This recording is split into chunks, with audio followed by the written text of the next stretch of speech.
Ngiyacela nje sivule amabhayibheli ethu. Sivule encwadini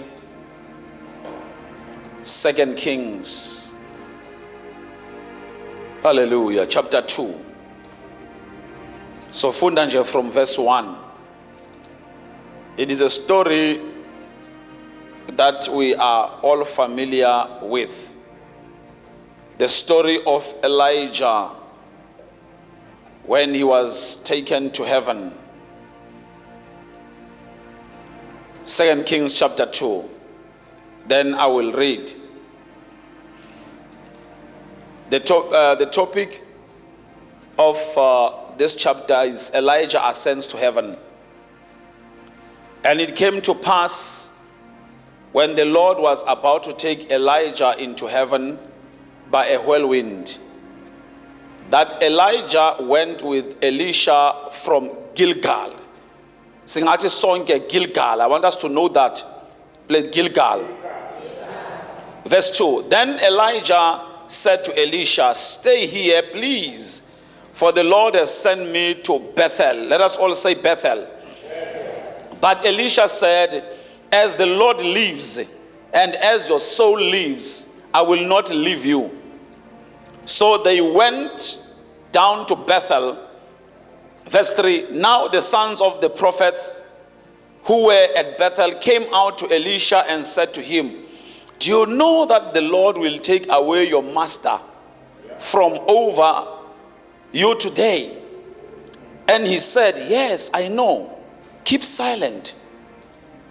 Then Elijah said to him, "Elisha, stay here, please, for the Lord has sent me unto Jericho." Let us all say Jericho.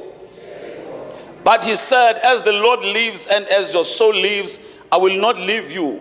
So they came to Jericho.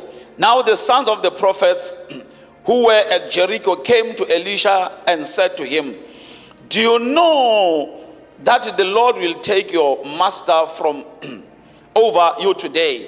So he answered, "Yes, I know. Keep silent." Verse 6. Then Elijah said to him, "Stay here, please, for the Lord has sent me unto the Jordan." Let us all say Jordan. But he said, "As the Lord lives and as your soul lives, I will not leave you." So the two of them went on, and 50 men of the sons of the prophets went and stood facing them at a distance, while the two of them stood by the Jordan. Now Elijah took his mantle, rolled it up, and struck the water, and it was divided this way and that, so that the two of them crossed over to dry ground. And so it was when they had crossed over that Elijah said to Elisha, "Ask, what may I do for you before I am taken away from you?" Elisha said, "Please let a double portion of your spirit be upon me." So he said, "You have asked a hard thing. Nevertheless, if you see me when I am taken from you, it shall be so for you. But if not, it shall not be so." Then it happened as they continued on and talked, that suddenly a chariot of fire appeared with horses of fire and separated the two of them. And Elijah went up by a whirlwind into heaven. And Elisha saw it, and he cried out, my father, the chariot of Israel and its horsemen." So he saw him no more, and he took hold of his own clothes and tore them into pieces. He also took up the mantle of Elijah that had fallen from him and went back and stood by the bank of the Jordan. Then he took the mantle of Elijah that had fallen from him and struck the water and said, "Where is the Lord God of Elijah?" And when he also had struck the water, it was divided. Father, we thank you in the name of Jesus Christ. This is your word, mighty God. Khuluma ngalo uNkulunkulu lamandla wonke izwi lakho kube ngathi uyaqala in the name of Jesus Christ. Amen. So the title of my message is Isibusiso Siyalwelwa. We should fight for a blessing. And it is all we are blessed. We also have a responsibility to ensure that we do something in order for us to realize the blessing. Asikwazi ukuthi we are blessed and then bese sithula sima lapho. We need to do something.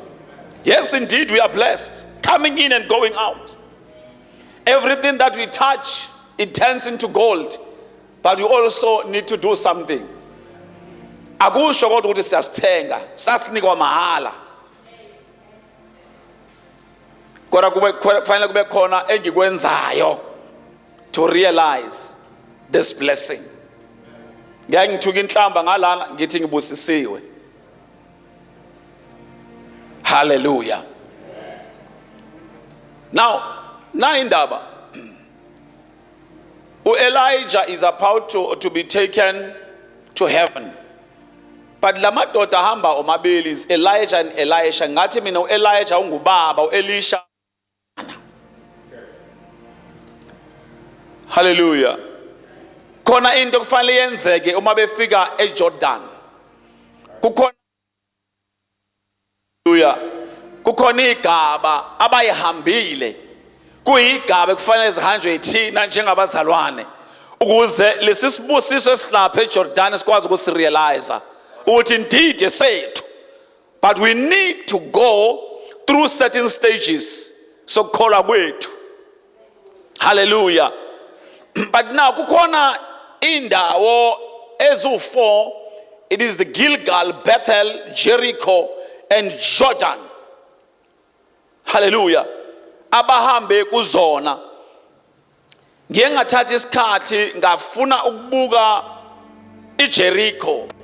No, iGilgal, because ila uhambo labo luqale khona. Luqale eGilgal, but abagcine eGilgal bayaqala eGilgal. La kuyiwa khona kuyiwa eJordan. Uma ngibuka iGilgal ila uIsrael umephuma eGibhithe esehambile ehlane for 40 years. Uma beqeda kucrossa the river Jordan, they settled in Gilgal. Ila uNkulunkulu athi kuJoshua, hlalane eGilgal. Ngoba for 40 years kukhona abazalwe bezalelwa in the wilderness who were not circumcised. Oh, hallelujah. Hallelujah.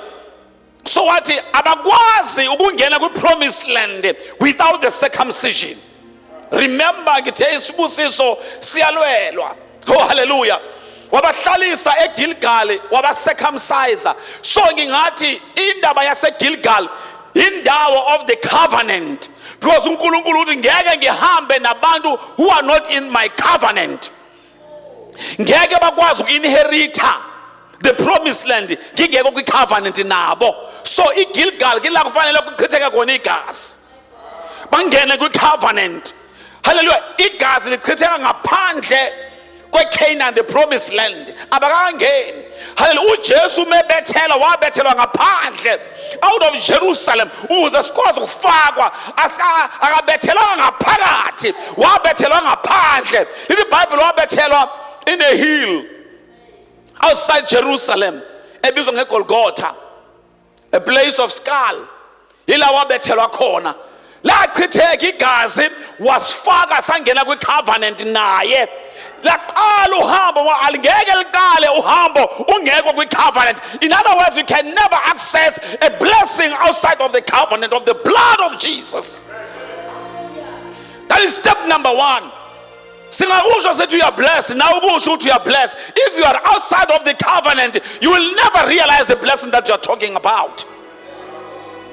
uJesu, that's step number 1. Kwachitheka igazi laphalala sangena. Hallelujah. Ngaphakathi sangena kwi-covenant. Number 2, lithi iBhayibheli wabalinda uJoshua baphola. Ngoba la kuyiwa khona akufanele kungene abantu abangakapholi. Ukuphola also speaks of forgiveness. Ngoba siya eJericho sodiliza indonga, ngeke sidilizwe abantu basalama pains abakhala ngathi kubhlungu la. Kumele kungene abantu abapholile who have been circumcised. In our case, the circumcision esikhuluma ngayo, it is the circumcision of the heart, not of the flesh. Athi mayebhala ubhala athi ngizobhala izwi lami enhlizweni zabo. Hallelujah. baphola. Ngoba kubuhlungu kuhamba nabantu abangapholile. Baya complainer. Uma kufanele si attend the assignment and perform an assignment, we still have to babysit them because abapholile bayakhala. Oh hallelujah. Sidinga abantu abapholile abangene kwi covenant baphola ukuze makuthiwa nayi assignment and we face it head on. Kungabi khona umuntu othi kubuhlungu la. Ingakho uNkulunkulu athi balinde baphole. Balinde baphole. Abakwazi ukuhamba bengapholile. So banenkinga la siya khona. So Paul speaks of forgiveness. Khona la sinyathela yakhona, let us forgive. Ngoba lutho uhambo siya Jordan la siya khona. So fika kanjani isikhala. Hallelujah. Uma kuqala kuphola lithi iBhayibheli wathi uElijah hayi Elisha, stay here. The Lord has sent me to Bethel. Wathi uElisha mayephendula wathi, as long as my God lives and as long as your soul lives, I will never leave you. Ngihamba nawe. Leso statement is statement somuntu persistent kuNkulunkulu wakhe. Noma ngenzekala izinto endleleni ngoba phela lithi iBhayibheli, how can two walk together if they are not in agreement?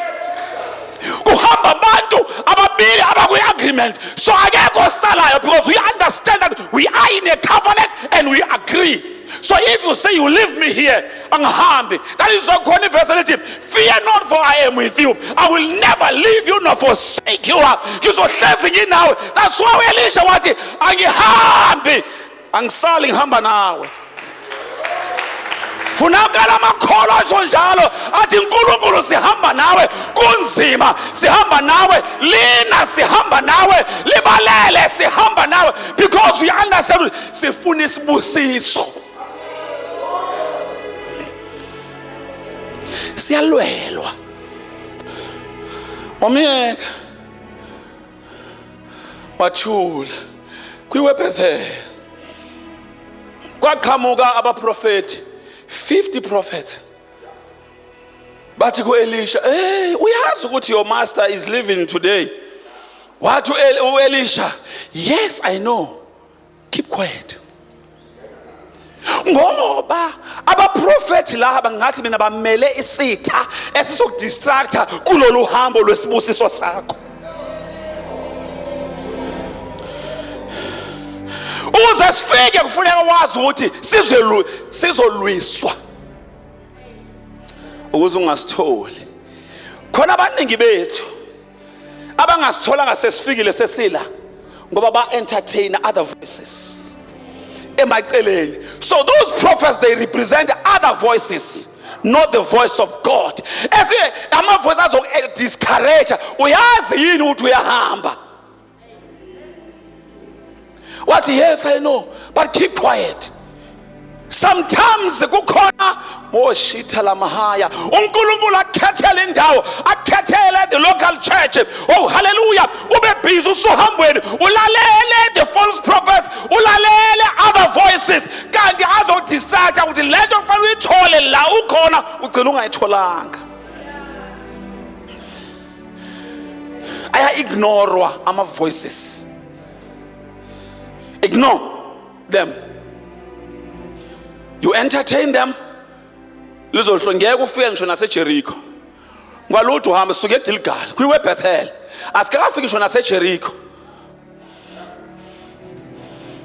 Asikafiki nasendaweni yesibuso the Jordan. Ngizoza mase ngifika khona. Sala endleleni. Shiwa yini?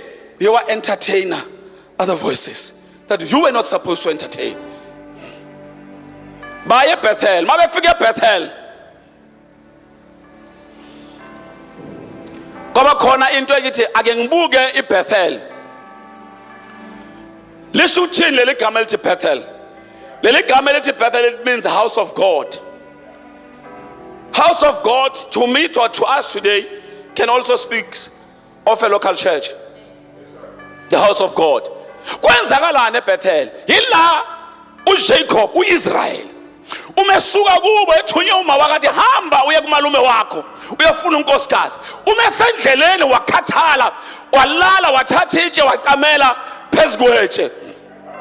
Leli Bhayibheli ebusuku hallelujah waphupha wabona iladder lisuka emhlabeni liya ezulwini. At the end of the ladder hallelujah kwabonakala kwehla ingelosi kunyuka ingelosi kwazwakala izwi at the end of the ladder elithi the place that you are in right now you will inherit it.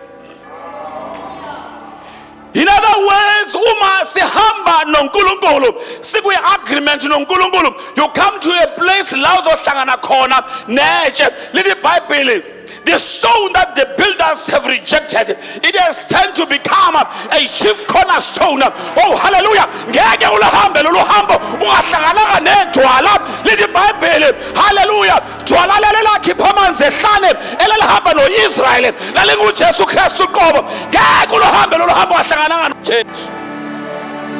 Kufuneka uhambe uhlangane naye, uhambe ube nesambulo sakhe, the chief cornerstone. Hallelujah. Itshe lanqatshwa abakhi laba itshe legumbi athi ohlabelelayo dwala elangifela kuwe ngiyakhosela. Lelo gazi nalawo manzi agobhoza enxebeni kuba ilona khambi elapha kongoku. Leli Bible wathi Moses kuNkulunkulu, show me your glory. What Moses, no one can see my face and live, but then I will do one thing, I will put you in a cleft.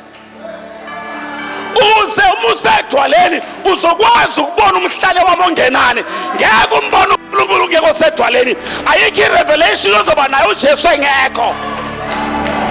We only have revelations by the blood of Jesus. We only have revelations by through Jesus. Ngaphandle kaJesu there is no revelation of who God is. eBethel uIsrael Jacob wahlangana noNkulunkulu kwambuleka amazulu. Hallelujah, hallelujah. Wayesethi hayi Elisha sala phela uNkulunkulu has sent me to Jericho. That's number 3. Wathi hayi, as long as you live, as long as my God lives and your soul lives, I will never leave you. Wathula uElijah wamiyeka. Hallelujah. Kathi-ke ngibuka ukuthi kwenzakalani eJericho.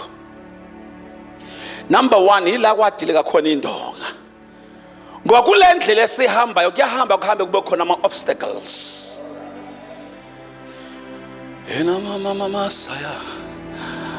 Elabasiya la sirobheke khona.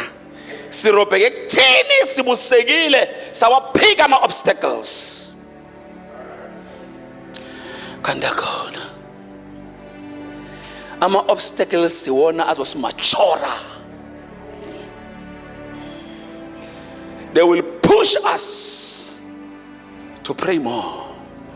They will push us to seek the face of God. Hallelujah. Hallelujah. Asize kuthini singamphiki uThixo. Ngoba abayathi ngoba ngibusekile nje pho yilenze ngale uNkulunkulu ngenzeni, yilabo abangakapholi abakhuluma kanjalo basase Gilgal. uNkulunkulu ngenzeni ngikuone ngani? Akhulumi kanjalo umzalwane. Hayi thina. uNkulunkulu, what have I done? Umzalwane. Akhulunywa kanjalo ngoba saphola. Abangapholile bona bakhuluma kanjalo. The question is isodilikane lezi indonga. Kwazidinga wena. How did God dismantle the walls of Jericho? He did not come down himself. He gave an instruction. What is zungezani lezi indonga zase Jericho 7 times? 7 is a number of perfection. Again, ukuba persistent, ukuba stubborn. Uta ngindawo until land isuke. Lana khulunywa ngama sons, the sons of the true sons of God.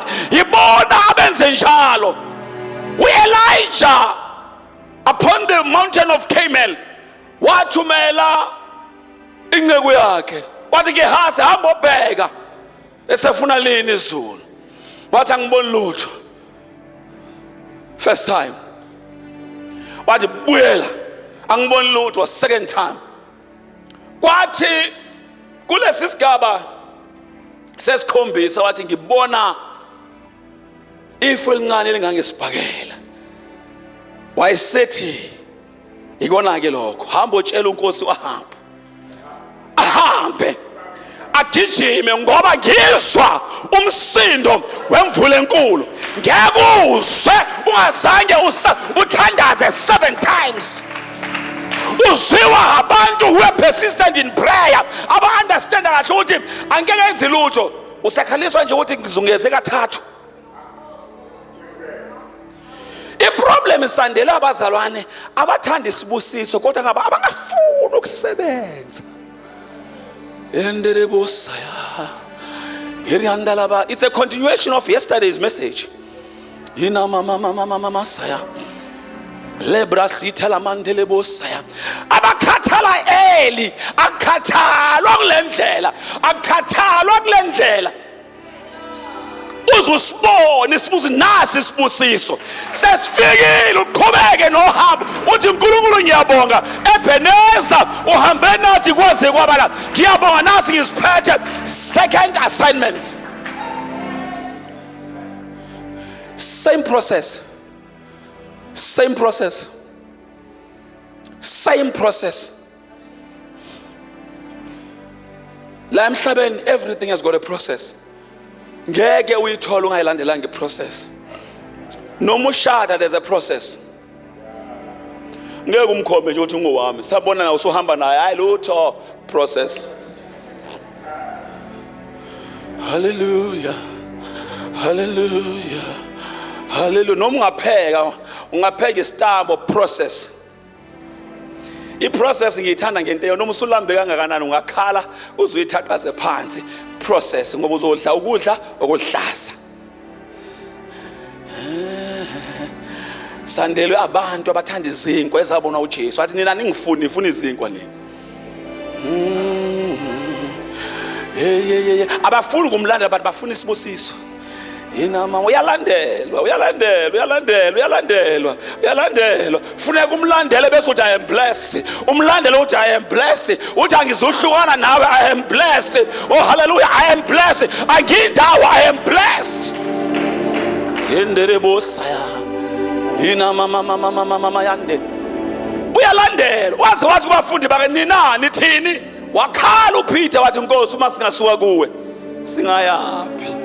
Ngokuba amazwi okuphila atholakala kuwe. Leso statement asishuwonge nje kumnandi.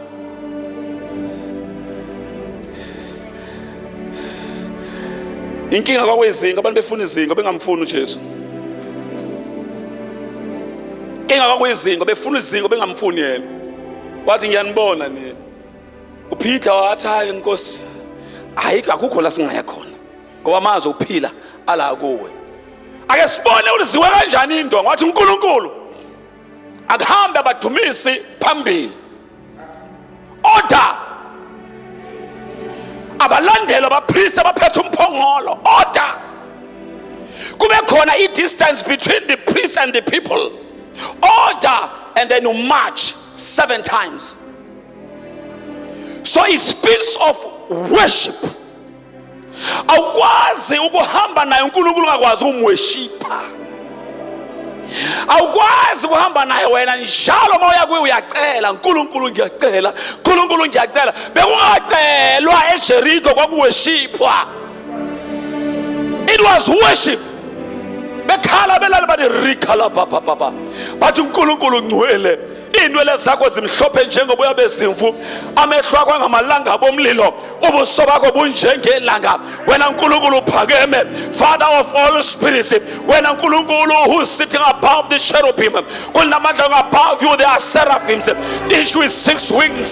Heavenly Father, they cover their faces, they cover their legs, izwi lakho is so powerful, izwi lakho linamandla lidabula amalanga bomlilo, izwi lakho liphuzisa imbabala, izwi lakho causes a deer to give birth. Almighty God, ubani onjengawe, ubani ongafaniswa nawe kuba bongothixo, asimbona ngonjengawe. Abapriest baphethe umphongolo kuyasukiswa. Hallelujah. Asikadiliki indonga, sisamile indonga, kudunyiswa uNkulunkulu. Kune-order ebekiwe, kune-order ebekiwe, kudunyiswa uThixo, kuyazungezwa. It is a place of obedience. You obey God in Jericho. Umthatha ngezwi lakhe, awuphikisani naye. Ufuna isibusiso ngaleso sikhathi. Hallelujah. Hallelujah.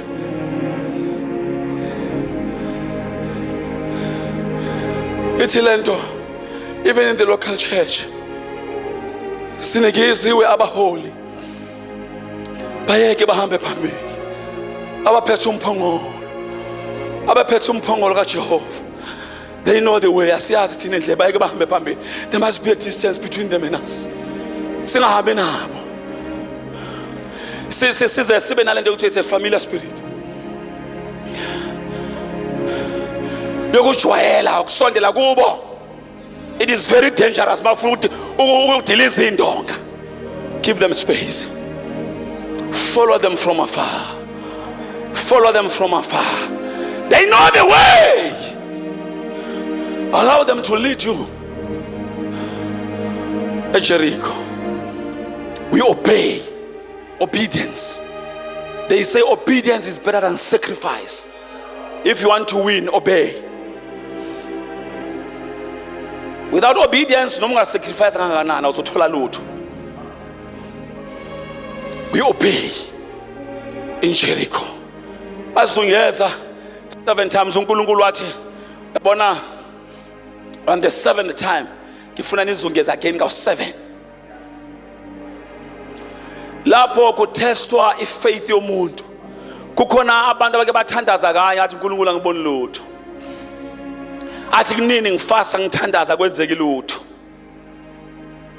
Abapholile, they understand ukuthi lezindo kumele zidilike. On the 7th time, the walls of Jericho collapsed. There are obstacles that are waiting for you to be brought down. Sukuma mzalwane, thandaza, hlala kuNkulunkulu, fundizwe, be obedient. These walls will collapse. Kwente ngifuna ukukhuthaza ngayo ethi uma kwakhiwa asikho isakhiwo esisukuma siqala phansi siye phezulu singa-challengewanga. Uma kwakhiwa indonga zaseJerusalem babekhona uSanballat noTobias. They were challenging the building of the walls. Ayikho into ozoyakha inga-challengewa. Abezwa bazalwane mina, yena mama saya ufase uzongathi akwenzekanga lutho. Kahle kahle uyesibusisweni la uyakhona. Uyazi indaba kumele kube njalo ukuze mase ufike kusona ungadakwa yiso. Miss call ngadakwa isibusiso ngoba isibusiso sifuna umuntu omachot, umuntu omidwayidwa. Uze noma isifika le mali oyifunayo uyihambele ngophaka bakho, uyihambele ngama-shots akungabonakala ukuthi unani, ngoba uzwe kahle uma kuqalwe eGilgal, wezwa kahle uma kuyiweBethel, walizwa kahle iJericho. Asakudaki isibusiso ukuthi uNkulunkulu ngiyabonga. Thubani onenkinga la, unenkinga yani, kube lula ukunikela ngoba uzwe kahle. Ipride uNkulunkulu uyithathe wayiqeda, wakunabisa, waba umzalwane ophela oqondile.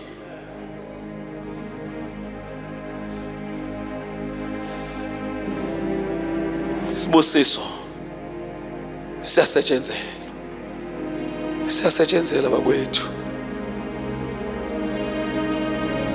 Receive your car. Yes, I receive. Yes, I receive. Receive your house. Yes, it's good to receive. There's nothing wrong with that, because we are exercising our faith.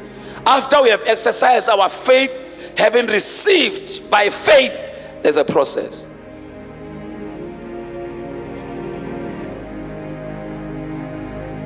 There's a process. Ama principles abekwe uNkulunkulu kulomhlaba. Process. Uyathanda noma uthanda kufuneka uqala ka first year. Ngeke ujomba ama class so dideka ukuthi una 12 years ufunani ka grade 12 kahleli bakwethu. Musana ukudlala ngathi. Akabuye emuva lo. Process. Akwazi ujumpa ama stages. Siphile emhlabeni onikezwe ama principles okuphila. Ngaphandle kwalama principles there's no life. Uyazi abantu abanengane bayayazi lento engikhuluma ngayo. Uyayazi ingane mayisikhala isifuna ukunqela, ingane isikhala ifuna ibhodlela, ifuna ubisi. Khona mhlawumbe bengizoyenza isense kubona. Uyikhala ingane ivuke ekseni. Thiwe ngane yam process. Ngiyasizwa isikhalo sakho. Singishaya enhlizweni kodwa ufuna sibili samanzi. Process. Yasho ngaleso sikhathi. Kuvusa ubaba osesilekelele phela ubeka amanzi. Uma uyashushuza ngathi yasho. Thiwa asilindi lisho ikhathele. Good a few seconds or 2 minutes libili ibhodlela. Uma selibili amanzi sebili afakwe ebhodleleni. Faka ubisi. Abangalishukuze kahle ibhodlela kuhlangane alitaste umathi liyashisa athi mana kancane mntana mliyashi uyakhala umntwana kuthi asifaka amanzi abandayo faka ibhodlela emanzini abandayo linda because there is process ngakunikeza lo lishisa lizokubulala lebro mondorobo saya yina mama yanderebo saya angifuni uzibulalela ingane ngimnikeze ibusiso zomnqaka process uyalithinga iJericho uyalithinga make no mistake yeah hallelujah hallelujah hallelujah uma besuka eJericho akamuka abaprofeti bahlezi bekhona in every stage of your life there are these voices awakudedeli ungathi ngeke ngawakhasa izo lamadimoni ahambile kuzoba khona enye challenge. Ingakho iBhayibheli lithi pray without ceasing, pray without ceasing, because you understand uba bakhona lama voices.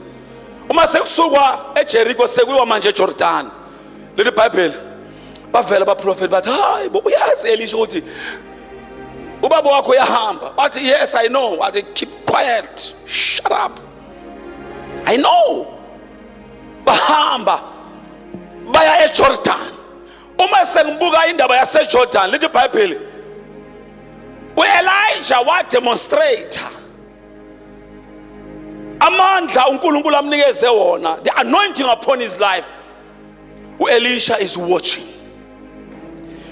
Wakhumula imantle washaya amanzi avuleka amanzi. Mawuhamba noNkulunkulu kudingakala umuntu who is very attentive, owazi izindlela zikaNkulunkulu hayi imisebenzi yakhe kuphela.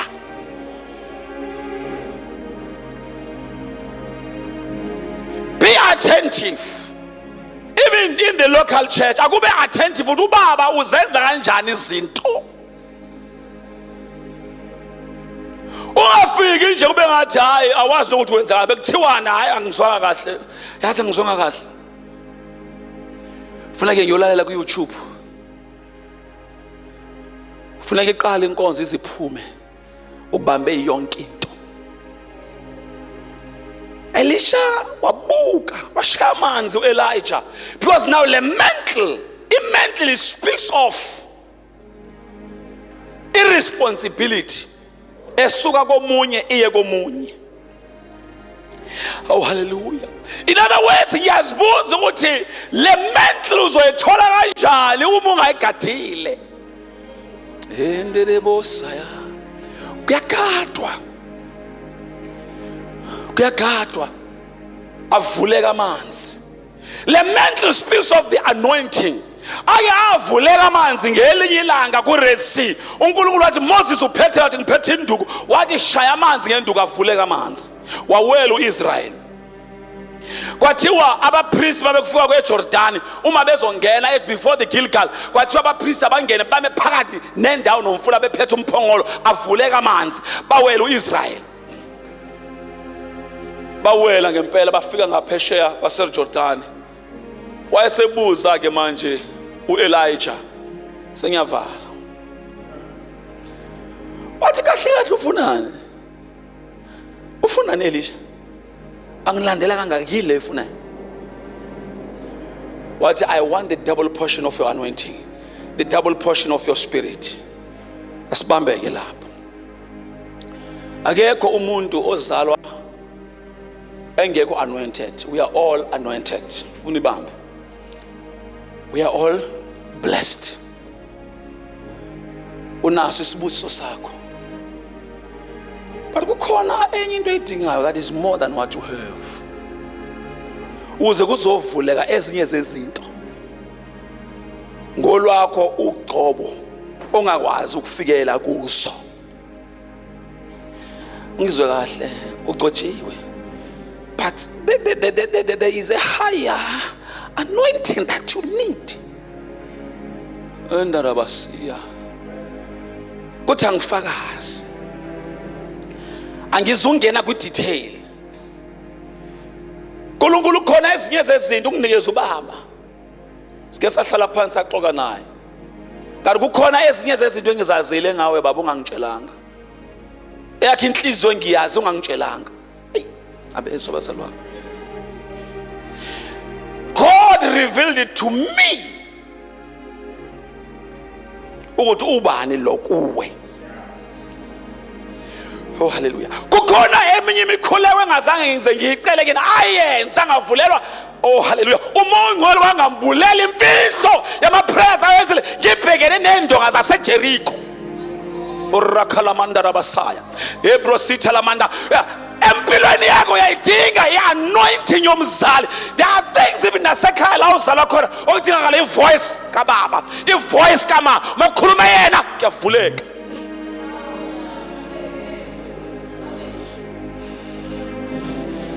Mhlambe kwabanye still a miss call. Khona la uzoyibona kahle ngelinye ilanga. Make no mistake. Kavuka ngixolela unkosikazi ngithi hey, nangu umkhulu uNkulunkulu emambula. Akazi uyihlalele kwakhe. But uNkulunkulu uyasebenza. Yabona le Jericho lesibhekene nayo. Engathi uNkulunkulu phezukwayo. Uyayisebenza. uNkulunkulu akasebenzi, usebenza ngabantu kulomhlaba. uNkulunkulu wasebenza ngoElijah ukuze uElisha azokwenza ama miracles adlula ama miracles enziwa uElijah. Hallelujah. As a local church, we need to know these things. Hallelujah. Nami ngcotshiwe. Yebo, qiniso. It's not a lie. But there are mountains that you cannot climb. Engekho baba. Angizungena ku detail nje ngiyadlula kukhona abangibambile. Hallelujah. Khona ezinye izinto akwazi ukuzibona wena ungakaziboni. Athandaze futhi engakutshelanga ukuthi ngiyakuthandazela.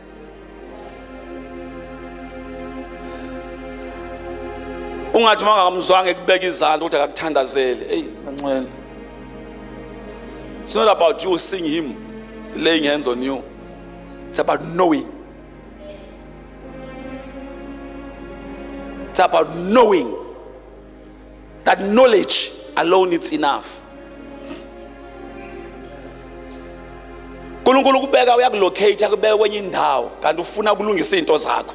Lezi zinto zakho ufuna ukuzilungisa usendawana thizeni la ekuplante khona yena. Uma ungekho kuleyo ndawo azizufika lezi zinto.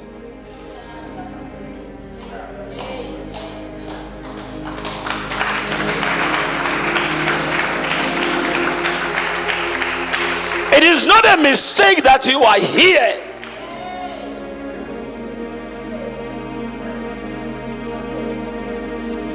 Hallelujah. Uyazi isithandwa sami ngihlezi la ngiyacabanga ngihlezi la ngiyacabanga ngithi uNkulunkulu. Now I know why wangihlanganisa noBaba. Sometimes uthi uyazi kanti usuke ungakazi. Ngikhuthaza ibandla lingizwe bangcwele. Usuke uthi uyazi kanti usuke ungakazi. Until leza ndonga zaseJericho. Ila ngabona ukuthi why? Ngoba makusahamba kahle awuboni. Once izama zakubuka ila ubona ukuthi oh now I understand. Uma seyidilike ukuthi okay why? Hallelujah. Hallelujah. Hallelujah. Prophecies are good because they are in the fivefold ministry. But bangcwele, I'm just encouraging the church. Sise Jordan manje. Kodwa asingakitazwa kakhulu yiprofeto. Hamba nami sondela. Hallelujah. Hallelujah. Sibone la kuprofeto kakhulu engathi amandla maningi khona sondela.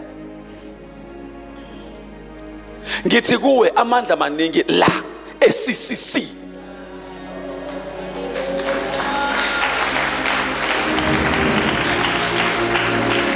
From experience.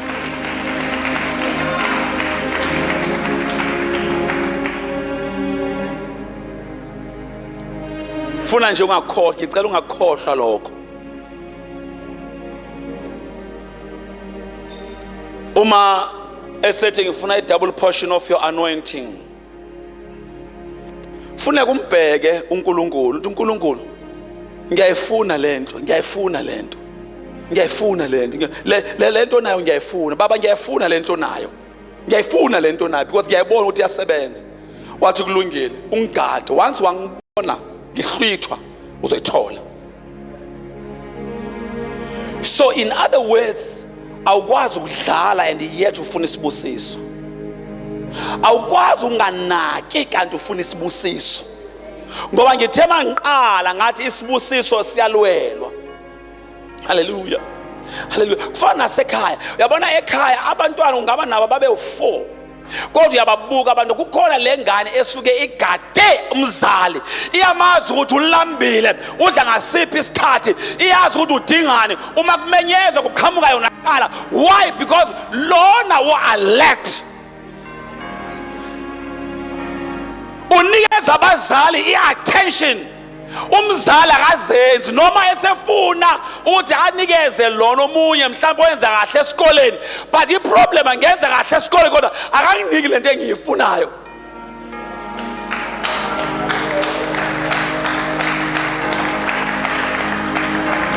Angaba gifted but akanginiki into engiyifunayo. This one is not gifted but he is giving what I need. Attention. But ungade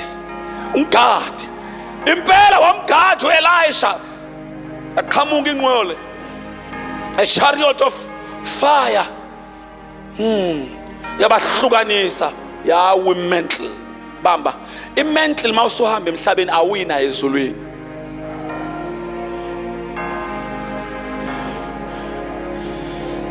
Iproblem izothathwa ubani uma sengihamba izothathwa ubani? Ngibazele namba abantwana nginabo la ekhaya. Ubani ozoshiya isibusiso kuye ukuze leli khaya lingafi? Lisale limile. Ngoba once ngangasidedela isibusiso liyafa leli khaya. Lento engina idinga umuntu ezowela kuyena. nina ngoba manje lento niyazi endaweni wrong ke kuthiwe noma umuntu phela yabona enza into zakhe ephila ngendlela yakhe emhlabe ukuthi phela uyayishiya ikhwama. Hayi nina nizwe ziyasala ikhwama nalesi kuyo kumele sala awuhambi nayo kumele kube khona lozo ibele sala. An anointing, the mantle also speaks of impartation. Yes, impartation yashiwa awuhambi nayo impart as you are taught the word of God, preached to, and every Sunday prayed for, every now and then. That's impartation. Khona into enikwayo ela mama masaya kukhona into enikwayo. And lento uyibona nini ukuthi lento ngiyinikwe ngiyibambile? Ngicela sifuna siyibambe le. A challenge is in the body of Christ. We think of uGcobo as standing behind the pulpit. Singake sixoxe ngani leyo. Ngicela sixoxe. The problem that we have in the body of Christ, we think ukuthi mangibiziwe uma umuntu ethi sonke sigcotshiwe but asigcotshelwanga ukuzoma behind the pulpit. You can imagine uma sonke sesifana sinikezwe amathenzo ukuzoshumayela kuyoba njani kulelo bandla? Kuzokwenzakalani? Kukhona abantu ababizelwe abantwana abancane akhulume kulo Sunday school bamuzwe Sunday school bamuzwe bakhulu abantwana bazi inkosi ngevoice omuntu who never came and stand behind the pulpit. Kukhona abantu ababizela ukukhanda imoto uGcobo lo.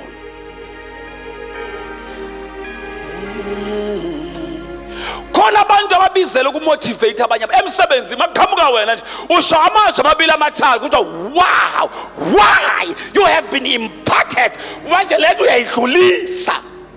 Kukhona izinto ezenzakalayo akasekho ubaba ngaleso sikhathi abezwa akekho Elijah ushiye imantle njengoba iphenduka Elisha wathi where is God of my father? Wathatha imantle washaya amanzi avuleka amanzi.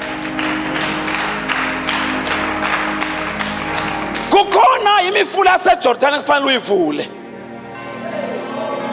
Uhlezi la khona imifula yaseJordan kufanele uyivule. You need impartation. You need to be attentive. You need to be vigilant. Khona benye bethu laba othisha ngizwile khona uthisha la ngizwile bengilalele. Bekube uthisha wobizwa when you walk into the classroom kuba bafunda abafana.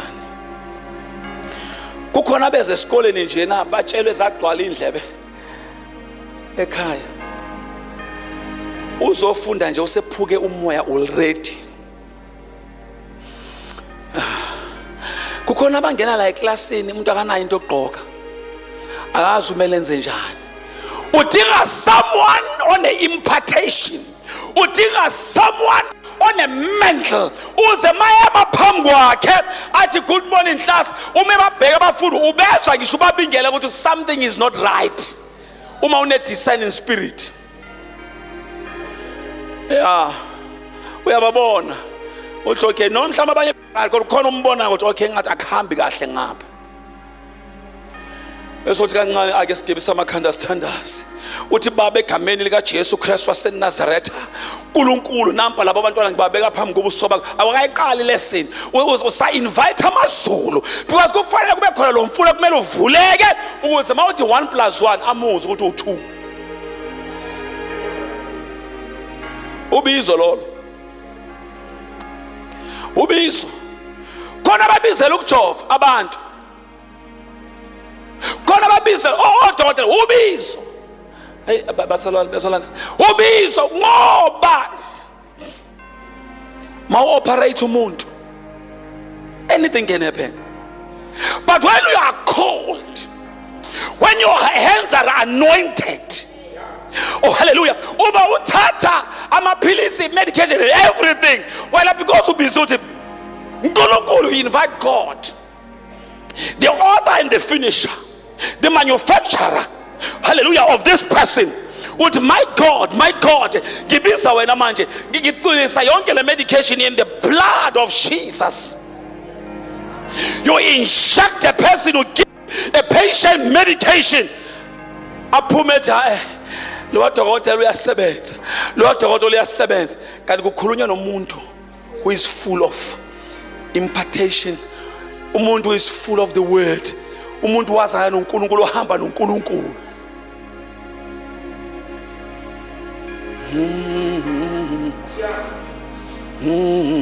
Awuzibuza umbuzo ngomsebenzi muno owenzayo.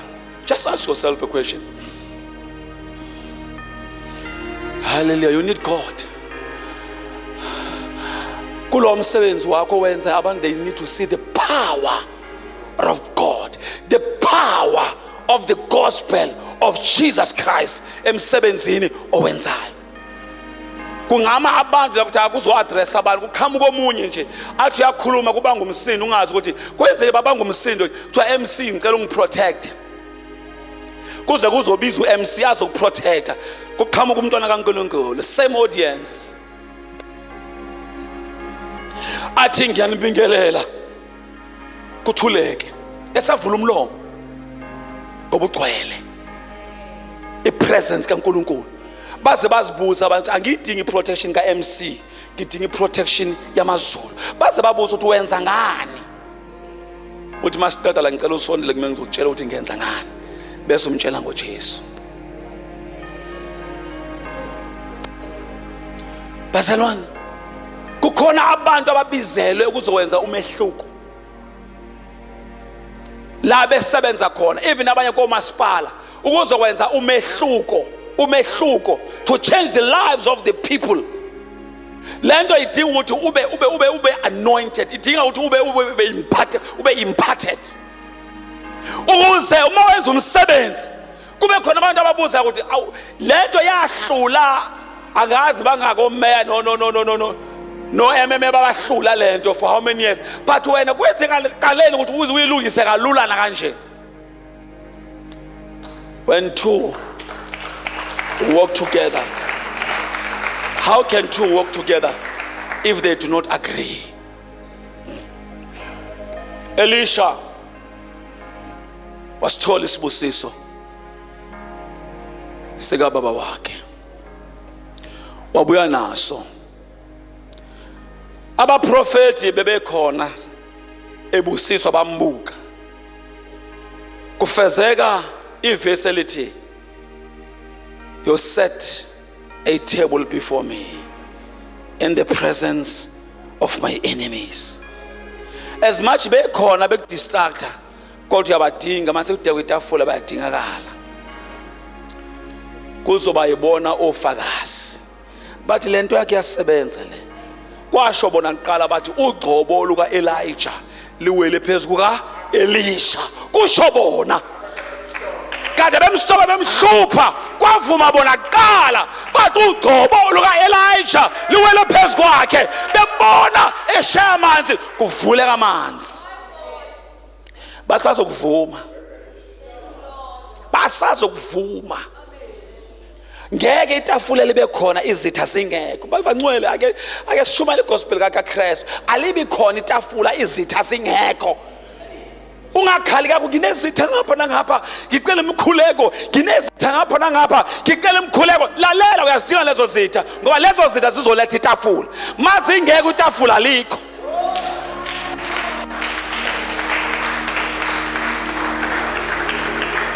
Ubani ozovuma lo nkulunkulu wakho mabengekho? Awudingi abanye abazalwane, udinga izitha. Ngoba abazalwane bayazi vele ukuthi uya blessed. Udinga abantu abathi asifuni ukuthi aphumelele ukuze kwavume bona. Abazalwane ngeke baze bavume, bazothi vele siyazi. Fanele kube nje ngoba siyazi. Fanele. Udinga enemy. uDavide lento akayishongo ngoba kwakumnandi. What you set a table before me in the presence of my enemies, and you anoint my head with oil, and my cup runs over. zikhona bezikuhlupha, khululeka mntakwethu, khululeka, nathi sinazo ziningi, zifuna ukuqeda ngempilo yethu. Hlisa umoya, hlala kuNkulunkulu, azovuma. Ngoba phela kusho ukuthi mase singazeka izitha, manje phela uzokwenzani la emhlabeni? uNkulunkulu uzosiprova ngabani? Ufuna asiprove ngawe, ufuna uNkulunkulu asiprove ngami. Uziprova ngakubani? kuSathane. Isitha uSathane ukuthi wena wanqotshwa. Bavume bathi hayi impela siyamvuma lo uNkulunkulu wakho, siyamvuma lo uNkulunkulu wakho. NoJesu bamvuma esesiphambanweni, bethi baqedile ngaye. Kwazamazama umhlaba, kwahlephuka amadwala, kwaba mnyama kuyisemini, bathi impela lo uyindodana kaNkulunkulu. Bamvuma ekugcineni, impela lo uyindodana kaNkulunkulu. Shela uNkulunkulu izandla, samukela uBaba phambili, ezothatha imayiki. Impela lo indodana kaNkulunkulu, bamvuma.